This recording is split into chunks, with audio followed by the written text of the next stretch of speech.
All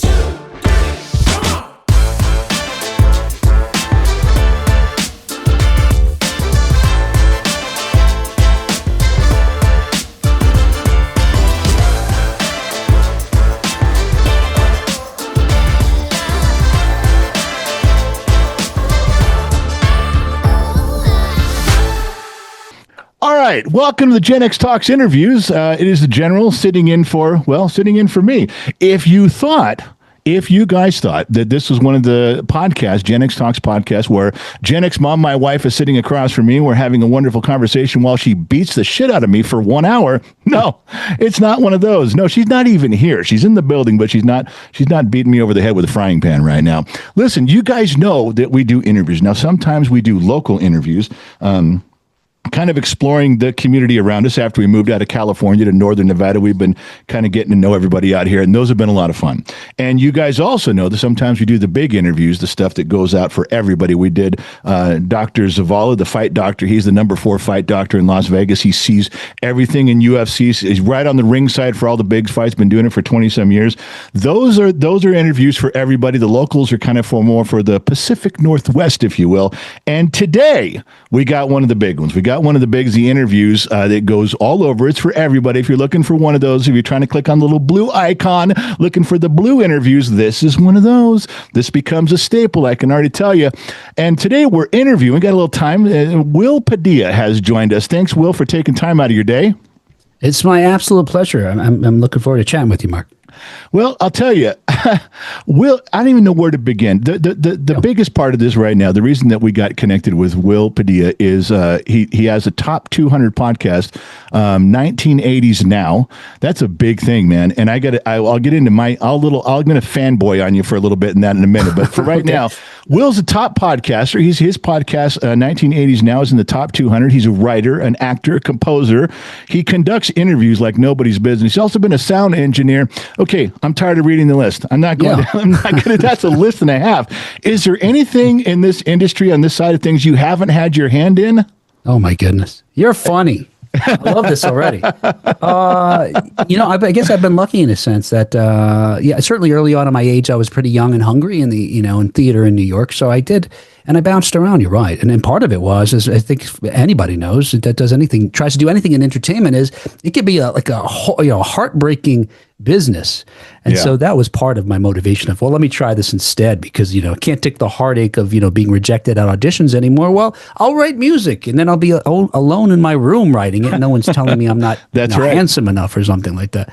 I've had a fortunate to do a number of things. I appreciate you saying that. Well, I'll tell you, I listened to as much as I possibly could. You have so much content out there.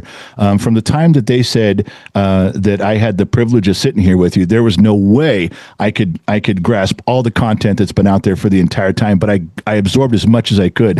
And I'll tell you, there's a couple things I want to say about your podcast and your interview style. Number one, all of the things that you've done, and I guess this is true in anybody's life, when you say, well, you've had so many experiences that led you to this point, and now you're good at this one thing.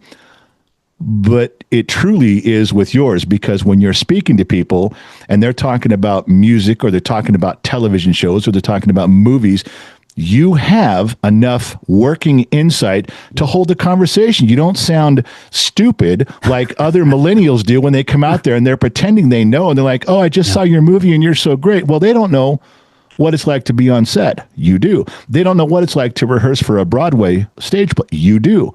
You have enough experience, and it really comes across in how you conversate with people. So I need to tell you that not only, I think all of your experiences led you to where you are, but you're very unique at how you conduct yourself. I need to tell you that. Wow. I appreciate that. Hey, coming from you, I really appreciate that. That's high praise, as they say. But it wasn't always that easy. It took a while to get there. I don't know if you started out this way when you started doing your interviews, but I was so concerned, and even coming from a theatrical background, thinking that things had to be more scripted and planned. And, like you said, you do all this research, you make all these notes.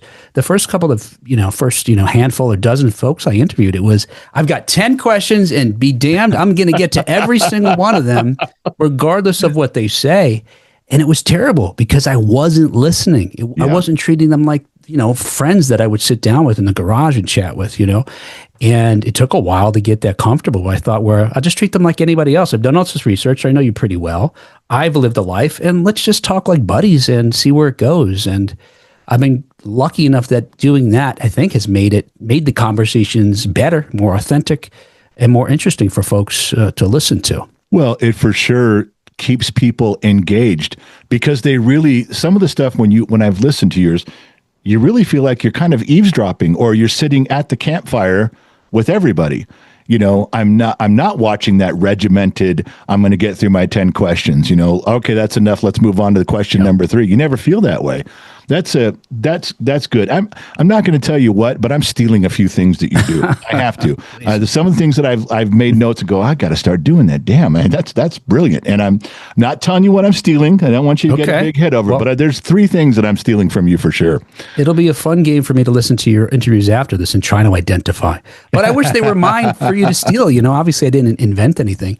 But the great thing also is, you know, and knock on wood, they say don't meet your heroes.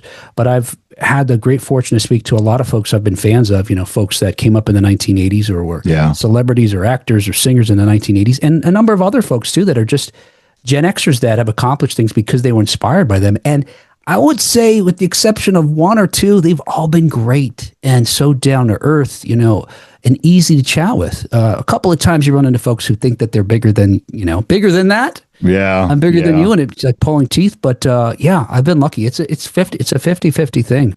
Give me one that you look back on with a lot of fondness and say, you know, you wish you could relive that interview again, or interview them a second time. Who was really fun to do? Yeah, you know, Cassandra Peterson. If you know, Cassandra Peterson played Elvira. Oh gosh.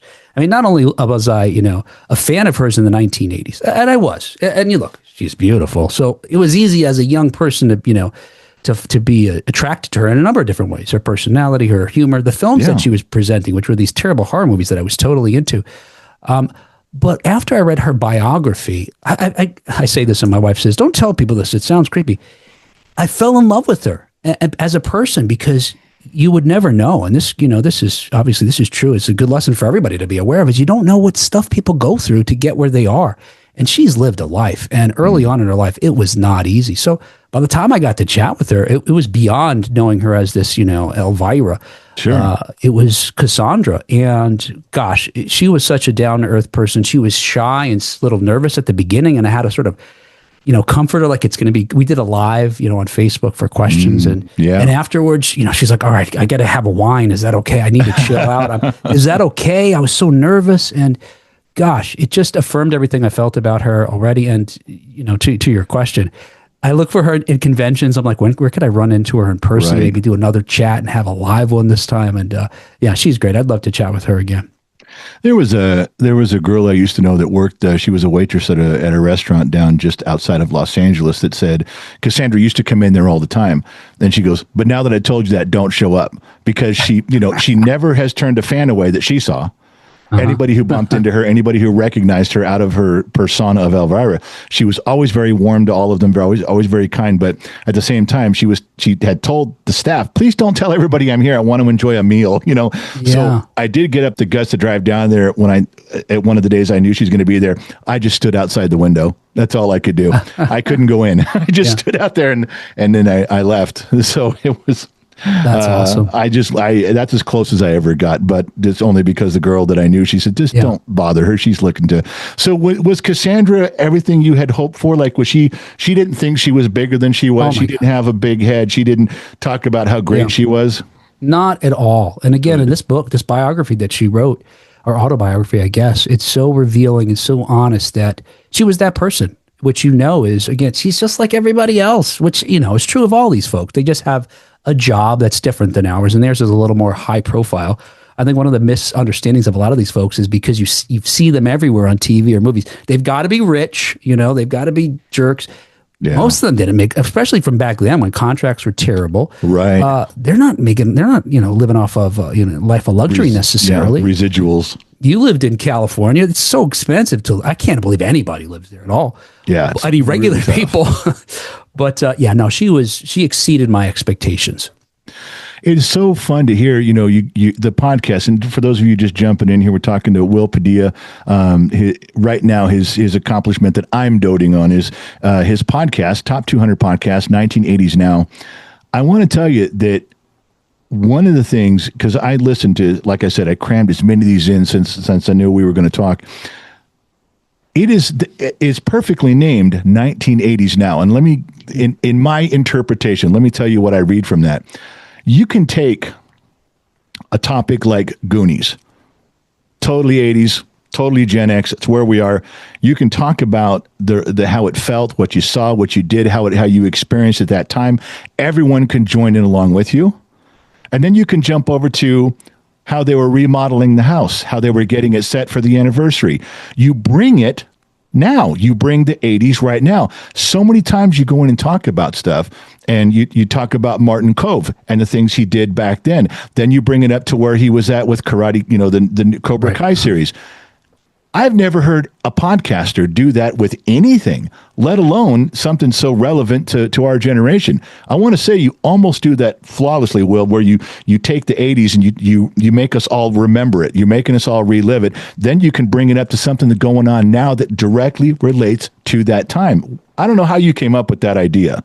Yeah. It came out of just, look, you yourself, you're in this space. So when I started back before the pandemic, I want to say it was 2019, I did a search. I just wanted to listen to podcasts because at the time I had an actually a hearing issue, and I wanted to listen to stuff instead of hearing the ringing in my ears. I have tinnitus.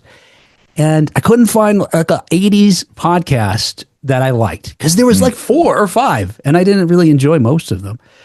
So I thought, let's do one. But the ones that were out there were all reminiscing, just staying in the past. And I thought, well, they've got that covered. And I have no interest in doing something that someone else is doing. Let's try to distinguish ourselves. And we were ready. As you're what's great about your show is, you and Gen X Mom, I'll say, talk about what's happening in your lives right now. And so much of our conversations at home are like that. So I thought maybe there's a way to do both. Because inevitably we do reminisce, but it's kicked off by something we're talking about today, or vice versa. So try to capture that. So yeah, that was the start of it. It's a little challenging, and it's getting trickier to find things that you can sort of tie. And not every story works out that way, but yeah. But the first 5 years, we're on our 7th year now. I say first 5 years because so much of our content, contemporary content, is somehow connected to the 1980s. It was a little easier. It's getting a little thinner now. But that's a goal. It's got to be. Well, who was it I just listened to this morning? I'm going to mess this up. You interviewed, or speaking with, and you'll have to remind me of her name. You had mentioned that to her specifically about her podcast. Like, hers is so narrow because she defines hers down to New York City. Right. That was probably Meg. Yeah. Yeah. That's just, I thought, how can content, I get it. That's tough to find. You gotta just really look, but then you also have to close your eyes and just let it come to you. But to narrow it down to that'd be like you and I saying, okay, from now on, we're only going to talk about the year 1986. Oh, Yeah. It's tricky. And what's the end? I talked to folks in our space about this. It's like, at some point, do we stop chatting about 80s pop culture because we've aged out of it, or because the world's moved on? And most of the answers, if not all, that I get from folks that do this kind of thing are like, never, until I get bored of it. Like, why? Yeah. It's still it still lived it. Still inspires me. It still made me who I am. So, I would tell you not to quit what you're doing. It's such a unique thing. I can't wait to tell everybody that I got to sit with you, and then tell them, here's the link. Go listen. You guys got to go listen. I mean, if you think ours is good, you need to hear someone who's tying it together. You see, with that question we get, well, how long do you want to keep going? I don't know. We're talking about, we touch on things in our podcast, a little bit of current events, maybe comment on how we view as a Gen Xer, what's going on. We do tie into old things. We bring up some of the old past stuff from the days, but like you said, a lot of it is just us. Well, as long as there's us, we can just keep talking.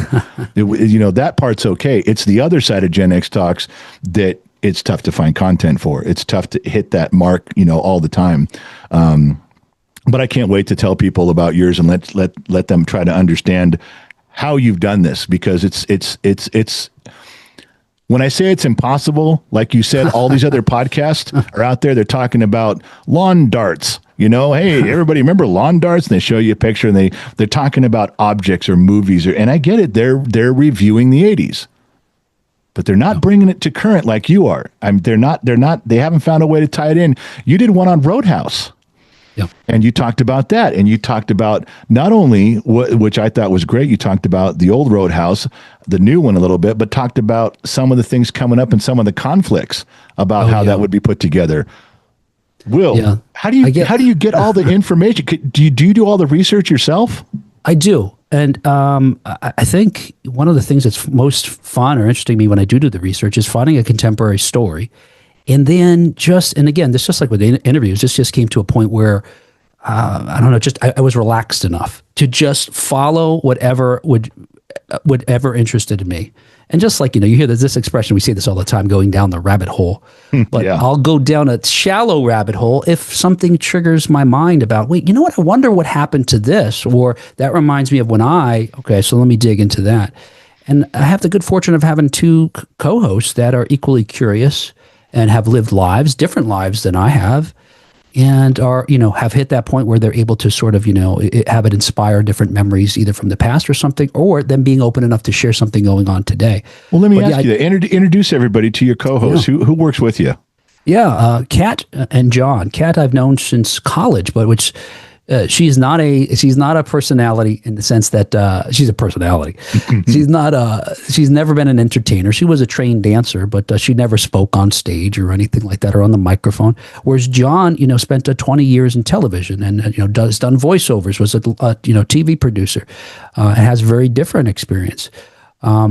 But somehow I just got lucky that inviting the two of them to do the show with me, that they agreed and that our chemistry worked out such that we weren't, again, Kat and I knew each other from college. We weren't great friends then. We became great friends now. And John, I only knew because he was another podcaster like me.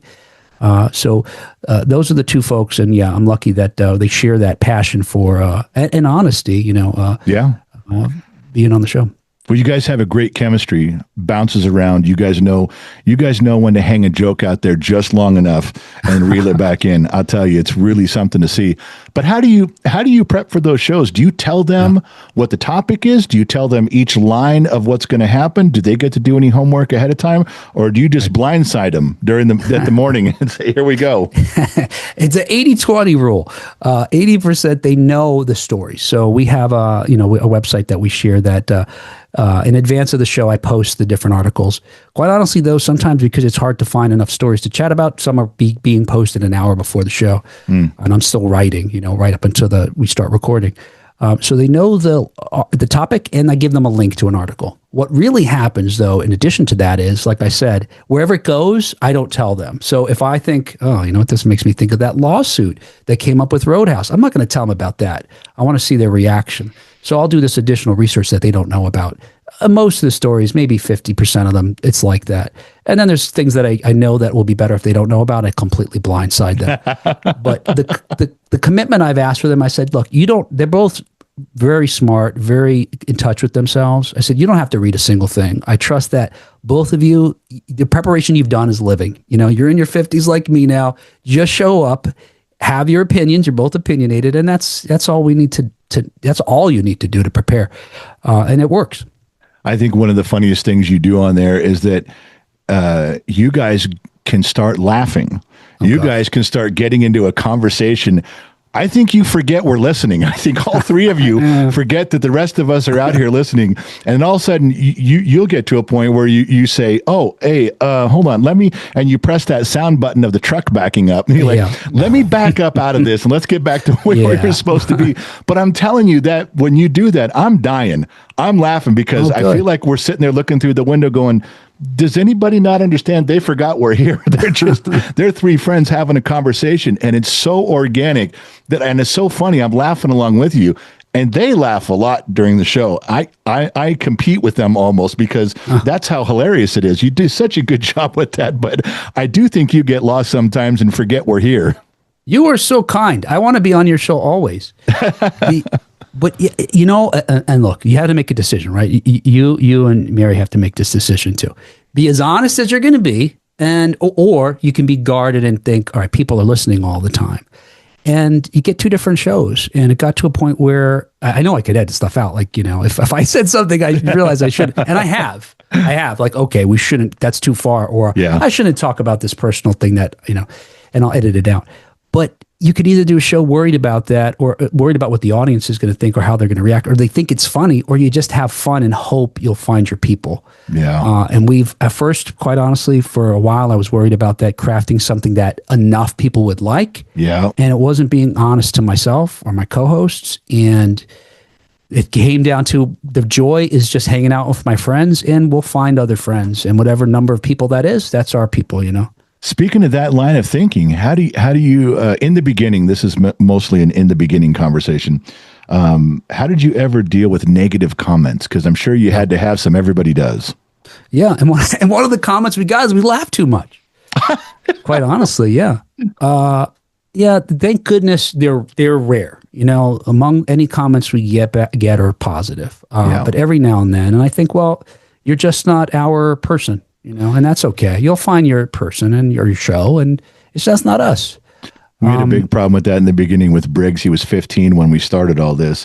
And of course, he would read the comments, every comment every day, and it killed him. And he really had a growing curve to learn how to push through that. And he wouldn't care if there was 99 good comments. He would bring the one bad comment up and go, maybe we should change this. Maybe we should fix this. Maybe we should follow their advice. We're doing this wrong or something. That's tough. That was tough for us, to not question yourself. Yeah, to be at that age, obviously you're particularly vulnerable to that sort of thing. I have a young teenage girl who, same thing, treating her. I think, and I think for me, and dealing with those comments, quite honestly, being raised a Gen Xer helped me have that thick skin where the only opinion I'm worried about is my own.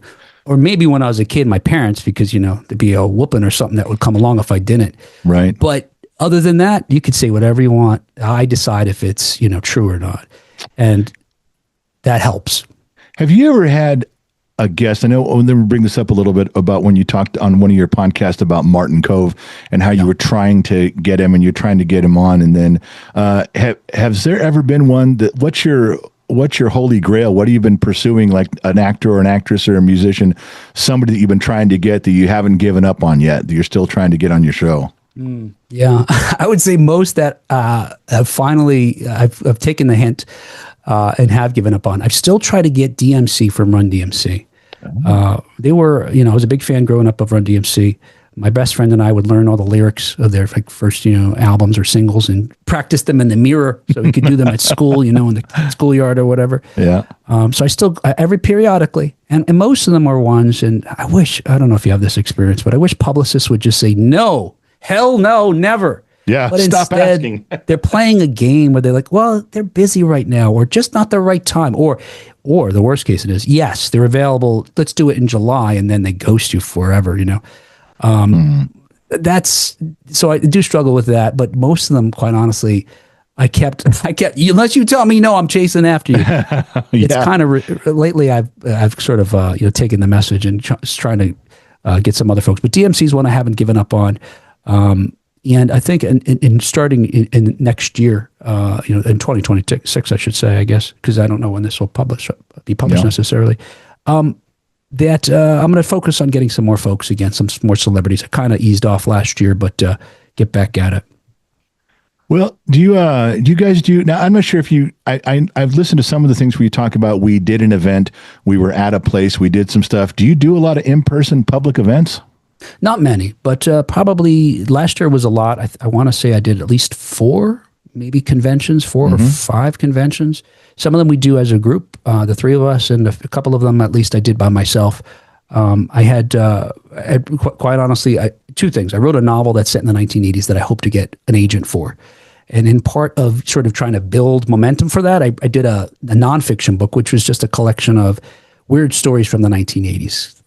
My hope was it's sort of akin to those Time Life, read the books that we used to get. But it's a mix. It's not so much, there's not as many supernatural as in those books. It's a mix of pop culture stuff and other stuff. So I started going around conventions promoting that book, thinking if I can get enough folks behind that, it'll be easier to sell this novel once it comes out. So I did a few more appearances and hope to do them again. They're a lot of fun. to be out there and do them live with a real audience, giving you the feedback right away. Yeah. Now, you're going to have to forgive me. This is something I listened to you speak on, and I'm going to fumble the wording, but just bail me out whenever you can. Bail me out. The three of you were talking on your podcast about the book, and you were chopping it around. You're trying to get some interest in it, but you were describing the difficulty because you hadn't jumped on a bandwagon where other people. You didn't jump on the bandwagon of something that's already been done, but you now did it your way. So there's no familiarity. People can't say, "Oh yeah, I've read 6 books very similar. I would love to read that." Yours, you were describing it as kind of you have to get somebody interested, brand new, who didn't know what an avocado was. You got to have an avocado, but you never had an avocado. Try an avocado. Well, I don't like avocados. I never had an avocado. It's one of those things where it's really hard to get your foot in the door when it's an original idea. Did I get close to that thought? You're definitely close. It's probably it's worse in one sense and not as extreme in another. I didn't break entirely new ground. It's a coming of age story, which we're in vogue at some point. Yeah. It's got some different. It's got a dual narrative. It's got some flashbacks and stuff like that, which again I didn't invent. But what I was talking about was whatever is popular, and we were talking about how in the 1980s Eddie Van Halen's guitar solos changed music business because his solos were fantastic and his records were hits. Hey, get me the next Eddie Van Halen record, and everybody tried to imitate that, and it winds up killing off like a genre of music because everybody who's a little bit different doesn't get the airplay, Yeah. And today that's still a problem with music in other industries. And my point was my book, which is coming of age, to say it simply, that's just not what's popular now. They want the next Eddie Van Halen. And Eddie Van Halen right now is romance, fantasy combined, which they call romantasy. Yeah, that's what you were talking. Yeah, I missed that part of it. Yeah. And horror, I guess, are the big ones. So quite honestly, if you don't have a lot of the agents that I reach out to, or I don't even reach out to them because they say up front, if you're not one of these genres, do not write to me. I'm going to tell you it's a pass right away. And the other ones are like, I'm open to some other thing. But again, they're going to go what makes them money, which I understand it's a business. Yeah. Yeah, it makes it harder to break through when you have something that's a little more novel as compared to what's popular.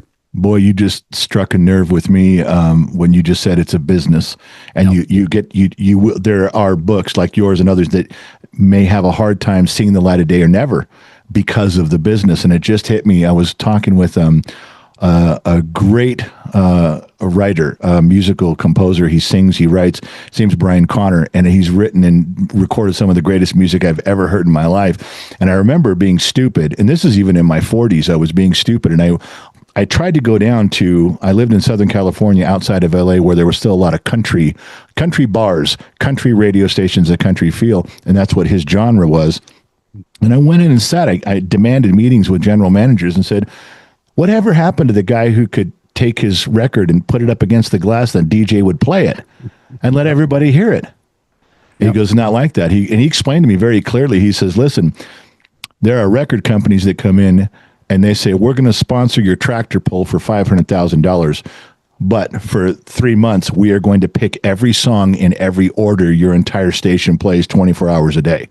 Right. And that's it. So how does a musician get his foot in the door when the business controls every record that gets played? How does a guy like you go up against that same machine in print? I don't get it, man. It bothers me immensely. From our generation, there was hope, man. You did something in your garage. You could invent something or create something. You had a shot. Yeah. Doesn't seem like that anymore. Yeah, and I recall, again, you're talking about when we grew up, payola was illegal. This idea that you could bribe someone to play your music on a radio station, to my recollection, was illegal. Yeah. But now you're right. Yeah, it's either not entirely or there's ways around it, like you're saying with this sponsorships. Now, yeah, that's what they told me. The general manager of 2 different stations flat out said, this is how it works. And that's it. And one of them told me, says, some of the greatest music I've ever heard will never be heard by anybody else because I can't get it on the radio. Yeah. And I get so frustrated thinking about that. Now, here, I haven't read your book, of course, but, what if that is something that what if that sparked 100 books behind it or 500 books behind it? But how do we get your book out there to know? I mean, you got to let me know when you finally find a way to get that in print, because I will definitely help you put it out there. I'll make everyone buy one copy. Everybody I know is going to buy one. That's kind. Now I'm going to say something that maybe is counter to that, and is make me sound like a jerk, maybe. Okay. But also, when we grew up, there were gatekeepers of sort, like there are still today, and things were still businesses. But there was a way, maybe for someone that was new and inventive, to get out there that didn't. That allowed for innovation to still rise, I suppose. Today it's harder. And thinking about our space as podcasters, because the technology is democratized and anybody could publish, their daily journal, regardless of the quality. You and I are competing with everyone else. Yeah, and that's equally as frustrating. So I'm sorry. I don't know if you can hear that. No, I heard. Goodness gracious. Okay. My every phone and camera and everything is ringing at the same time here. Okay. Oh boy. Well, that's loud as heck in my ears. As Will, the trained broadcast professional we've got on the other end of the program here. There you go. Right. Take two. No, so I don't know. I wish there was a balance to be struck. Again, nothing to slam against other folks that want to make it, because I get that. Goodness gracious. You would think it's an emergency. I apologize. Maybe it is. Here. No, it's my daughter, but I don't doubt it here. And she could be asking. She could be asking. What color lipstick she's allowed to wear today. You don't know. It could be really important. This is my kid who lives in Burbank. So. Well, that was my old stomping grounds. That's where I grew up. Is that right? Oh, I love it there. I grew up in the San Fernando Valley, Burbank. Okay. My wife lived, and I lived in Sun Valley, lived in Burbank for a while. Van Nuys, North Hollywood, all that. It was just over the Sepulveda Pass when you got your driver's license was Hollywood, right out to Santa Monica. That's where we out there from 15 years old to like 22. That was where we hung out every day. Yeah. Oh, I love that area. It's great. But again, like you said, it's California. It's a little bit tough to exist. I'm glad she has a job. Yeah. So I wish I think there's a balance that can be struck. And my imagination, I don't know what it is, but I don't want to, slam anybody who wants to try to make it in podcasting or elsewhere. But there is this, I don't know, right? I mean, there's a lot of noise out there too that, we have to compete with. And look at social media in general. How do you, if you wanted to begin an Instagram channel, how? There's 400 million people competing. You're competing against, and most of them aren't very good. Yeah. But they take up time. You got to be able to raise your hand a little higher than everybody else's somehow. Yeah. Well, raise your hand up with like a Michael Jackson glove to attract attention. Something different. Right. Yeah. Well, I tell you, with the podcast you've got has done that. 1980s Now. I'll probably binge listen to all that stuff until I'm all caught up to 18,000 episodes you guys got out there. But I will tell you, I haven't run into a boring one yet. Oh. And our stuff, that show, wasn't that great. But I can tell ones that felt pretty solid. But I know that I have ups and downs in mine. I haven't felt one of those from yours yet. Like I said, the way you dig into the content is really impressive. You're super kind. I'm like you. There's ones every now and then, every 1 out of 20, maybe. I'm like, I could re-listen to that. I had so much fun even just listening. And most of them, I'm like, they're fine. Well, I'm glad to hear that you like them. No, I'm definitely giving you an objective point of view. I'm telling you, they're solid. I know on your behind the camera and behind the microphone on your side, you're going to judge them unfairly and harshly because they're yours. But from an outside perspective, if you had ones that were bad, I'd tell you, I go, well, that one kind of sucked, man. What were you thinking? Were you drunk that morning? Haven't run into one of those. Good stuff so far. If you couldn't do this, Will, what would you do next? If podcasting was done and the book didn't take off, where would you see yourself? Yeah, I've been sort of thinking about it even because, like I talked about, maybe there's an end game to the podcast and that transitions into something. What I have learned is it has to be something creative. I fought for years between, being in New York theater and then I moved and I thought I'll move on and, have a real job, that sort of thing. And I could suppress any creative, urges. Yeah. No. For 20 years, I just felt low level sick about not making things. So whatever it is, it would have to be making something. I've been thinking about maybe it would be another podcast, but maybe something that combines my love of writing and my love of audio and do something that's maybe fiction and scripted and with actors and that sort of thing. Like anything else, like the show I do now, whatever, if it brings me joy, if it becomes a job or a work, not to say that it's not hard, because as you know, it's hard. Yeah. But if it brings me joy, I'll do it. And so maybe that, but we'll see. Take me back in time. Think of, I think everyone has one of these stories. Some of us have more than one. Pick a time in your life when you missed an opportunity, when you look back and go, man, I should have gone for that. I should have gone left instead I turned right. Is there one of those moments when you can say you go back and pick up something that you dropped? So many. I don't know if this is a Gen X thing or just, anxiety, part of having an anxiety disorder. So many. I did have this one. I was a young actor. I was doing a play in New Jersey in the middle of nowhere. Hardly anybody was coming to see it. It was one of the first jobs I had booked. And while I was doing this gig, I got a call. And you had to check your answering machine back then, talking about early 90s. Yeah. Had to check my answering machine, my New York service. I got a call from a casting agent on a soap opera in New York, which is where I lived. I lived right outside of New York. Yeah. And it was to do a small, like they call it under 5, I think. You have under 5 lines. I was like, this is it. And I went and talked to the director. I'm like, nobody's coming to this play, please. I just have to be there tomorrow. I'll miss one show. It's, he's like, when you make a commitment, you got to stick to your commitment. And of course, he was right. But quite honestly, I do regret that I wasn't like, you know what? I think I have to maybe be less professional this time. But Will, you couldn't call in sick? People get sick. Yeah, I know. It was like a 3-person play. It was me and 2 other people. So but I think the thing about being our age now is to be able to look back and, like you said, think about, well, whatever it was I did or didn't do, it took me to where I am now. And so, where am I right now? And getting older, it's something that we try to practice even just for mental health. It's like being happy where you are or working on where you're going next and not so worrying about what happened. So I joke that I have a lot of regrets. There are a lot of moments where I think had I gone left or right, it would be different. Yeah. But I try not to have an emotional attachment to them, I guess, now. So it doesn't eat away at me as it did, some years ago. Well, give me the flip side of that. Pick something that you did take, that you did try, that you did do, that you go, you know what, go back in time. I'm skipping that day. I'm not doing that because I've got a ton of those where I'm like, not my proudest moment. I should never have done that I should have gone over here. What was I thinking? And I'm speaking mostly professionally, of course. Yeah. Yeah. It's funny you say that professionally, whereas most of them were probably, relationships and that sort of thing. Yeah. But professionally, I did a job in New York. I was making the music for, again, I probably got a handful of these too. Well, you know what?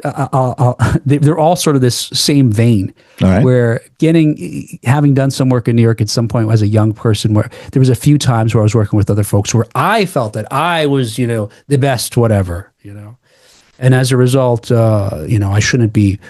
These folks, I don't need to work with these people. I guess one example would be I did a sketch comedy group with some friends of mine at the time, and it was going very well. But I thought, this one person, they're not as funny as the rest of us. We should ask them to leave. And I caused sort of a coup, and looking back, I was in my mid-20s probably, and it at least paused some friendships. It ended some friendship, one particular.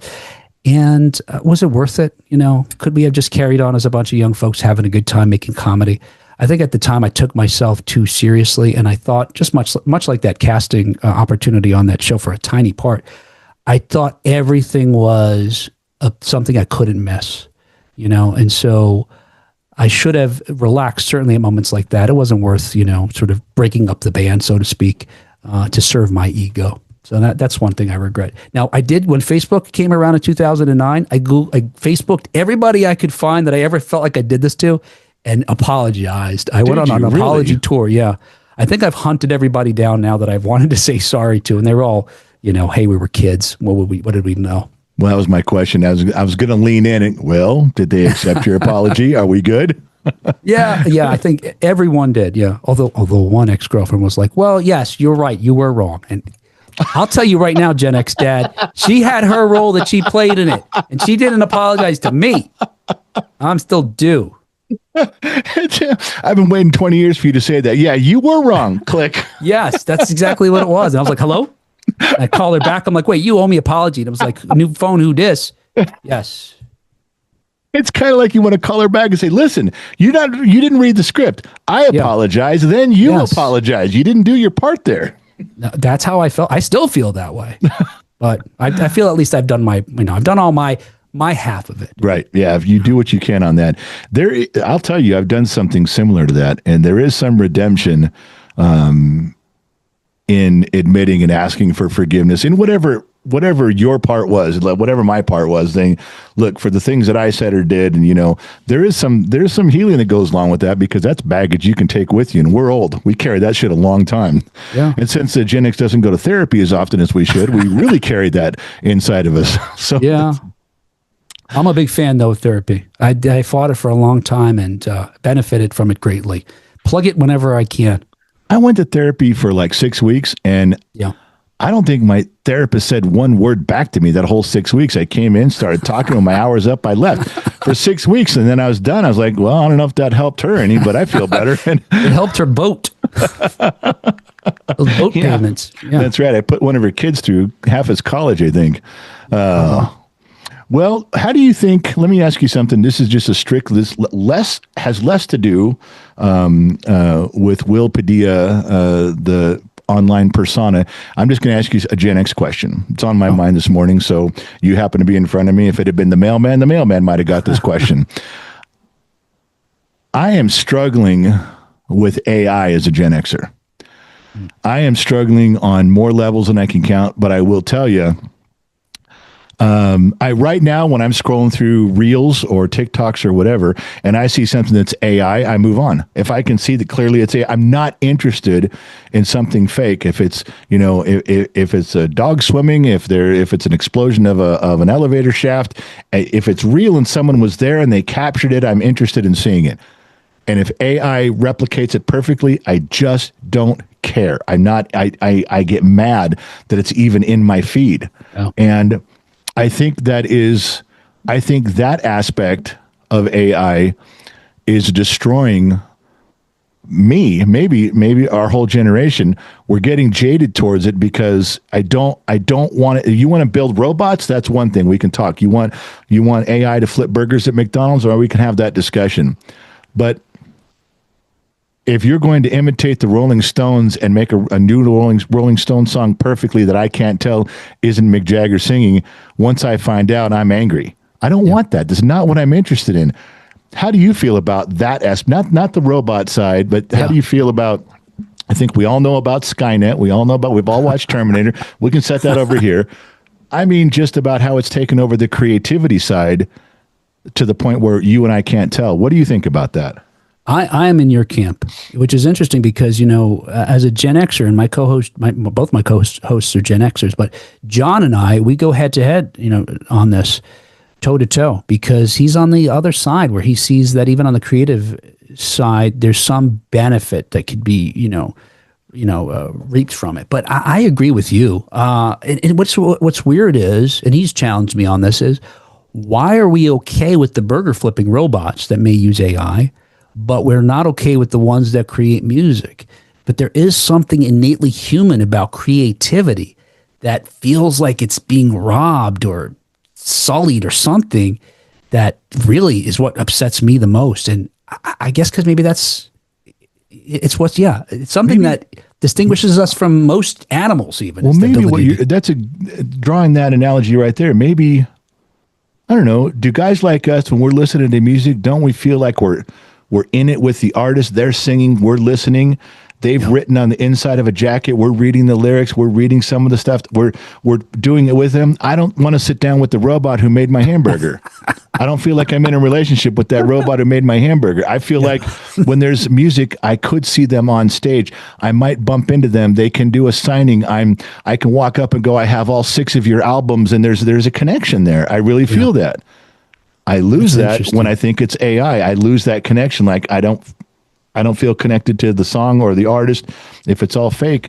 My wife asked me that. She says, would you watch an Avengers movie? I like Avengers movies.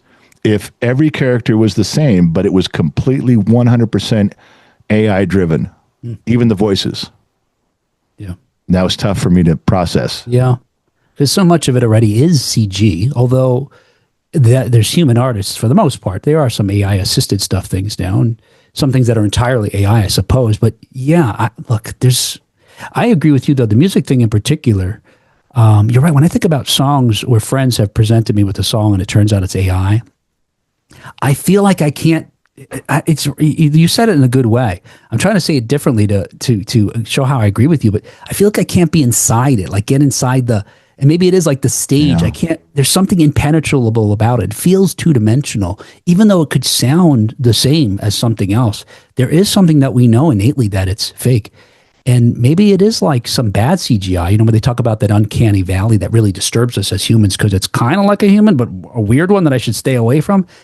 Maybe that's part of it, but yeah, you're right. I can't connect to it. There's something, and then as a result, it's off-putting. Well, part of it when you and I grew, and I'm sure this is for every generation, but I can only speak to Gen X. We grew up, songs meant something to us by when they came out and what we were going through in life. Didn't matter if we were 11, 17. Sometimes I felt like the guy writing this wrote it just for me. Like I can totally relate. I get what that guy's saying. I feel like, man, I know what you were going through when you wrote this. I'm right there now. I automatically shut off every one of those possible feelings when I know it's an AI song. There's no way that I'm ever going to connect. No, I'm not interested. There's no heart or soul behind it. A computer wrote it. I just, like you said, you just draw that divide. That's the way I feel. Maybe I don't know if that's a more in-depth way of saying it or if I just repeated myself. I don't know. No, it's interesting you say it that way because I agree. And I don't know why our generation in particular seems to have found like the poetry and the philosophy and music. And like you're saying, I grew up the way you did. I thought Billy Joel was writing a message to me. Like, this is a life lesson. Pay attention, get a pencil. This is how you have relationships. Honesty is such a lonely word, Stiletto. All right, I got to keep my eye out for women that are going to mistreat me. And I don't know my kids do that. No, they have music. They love bands, but they don't connect with it the same way. So yeah, I don't like you, to your point. AI is not going to do that for me. If they had an AI Billy Joel in the 1980s, would I have affected me that way? Probably not. Yeah, probably for the same reason. And probably part of it is I trust him because he's an older person and I know he's lived a life. Yeah. It didn't intake everybody else's life and spit out what it thinks I want to hear. But we must intuit all that because those decisions happens Yeah. I don't have to think about it for a few days. As soon as there's trigger things like, nope, done talking, forget about it. Yeah. Now you could take that same thing and go, you know what? There was an undiscovered album by Supertramp and here it is. And if I'm listening, if it's the real deal, I'm listening to the whole thing. I'm going to absorb every word. I want to be left alone. I want to hear the crackling of the needle on the record. I want the jacket. That's what I want. I am so far the opposite of even being interested in AI driven stuff like that. I don't know. That you're right. When you said it feels like take notes because someone's passing along through something from their heart, like Billy Joel's giving it to you. That's when I pointed at you going, I got to remember that phrase because that's right. You feel like you're listening to somebody who's gone through it. Yeah. There's not a better way to put it than that. Well, that was perfect. I wonder if there's not an aspect of it too. And I don't mean to sound gatekeepy when I say, earlier that democratizing everything today with technology allows anybody to be in it. So it's harder for competition. But there is something, things started getting more democratized in the 80s too, with computers, with synthesizers and music. But even before that, we had, this garage band, ethic where folks were just, plunking down a tape recorder and playing. And it was great. And anybody, in a sense, could make music. So that was fantastic. But I guess contrasting that with some of the things that we have today, including AI, it feels unearned and therefore also kind of gross to me.